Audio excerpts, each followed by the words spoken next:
Before he became president, Roosevelt wasn't just known for politics. He was known for surviving things no ordinary human should survive. He survived childhood sickness that doctors swore would kill him. He survived crushing grief after his wife and mother died on the same day. He even survived an assassination attempt mid-speech and kept speaking for 84 minutes with a bullet in his chest. This wasn't just a man, he was a storm in human form.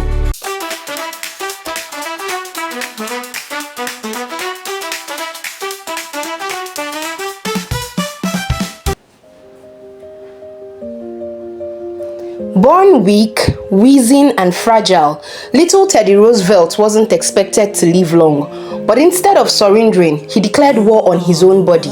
He threw himself into boxing, climbing mountains, exploring jungles, anything to build strength. By his early 20s, the boy who could barely breathe had turned himself into a near superhuman athlete and adventurer. This self-made toughness would define everything he became. All your dreams can come true. When the Spanish-American War broke out, Roosevelt didn't hide in a political office. He resigned from government, put on a rough uniform, and led a volunteer cavalry unit straight into battle. And in the heat of Cuba, under heavy gunfire, Roosevelt charged up San Juan Hill at the front of his men, a moment that would make him a national hero. The newspapers couldn't get enough. America had found its new action star. By 1900, Roosevelt's fame was so big that political leaders tried to hide him in the vice presidency, where they thought he could do no harm. But fate had other plans. When President McKinley was killed, 42-year-old Theodore Roosevelt became the youngest president in American history. Some were terrified, others were thrilled. But one thing was clear: this president wasn't here to sit quietly.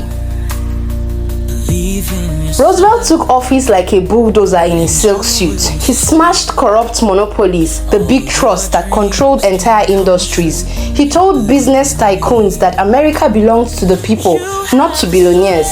He created national parks, protected wildlife, and saved over 230 million acres for future generations. He once said, "Leave it as it is." And with that simple belief, he became America's greatest conservation president. He didn't just lead the nation, he reshaped it. Fast forward to 1912. Roosevelt, no longer president, is running again with a new political movement. As he steps onto a stage in Milwaukee, a gunman fires. The bullet slams into Roosevelt's chest, piercing his steel glasses case and folded speech. The crowd screams. Roosevelt touches the wound, sees the blood, then raises a gloved hand. It takes more than that to kill a bull moose, and he goes on to deliver the entire speech, wounded, bleeding, unbroken.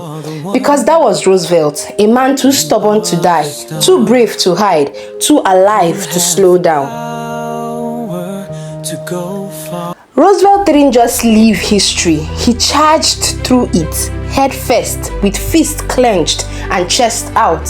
He gave America its national parks, he broke the power of monopolies, he built the Panama Canal, he redefined the presidency, and above all, he proved that a sickly boy could grow into a giant. This is the story of the man who lived like a myth and left behind a roar that still echoes today. What do you think of Teddy Roosevelt? I'd like to know in the comment section.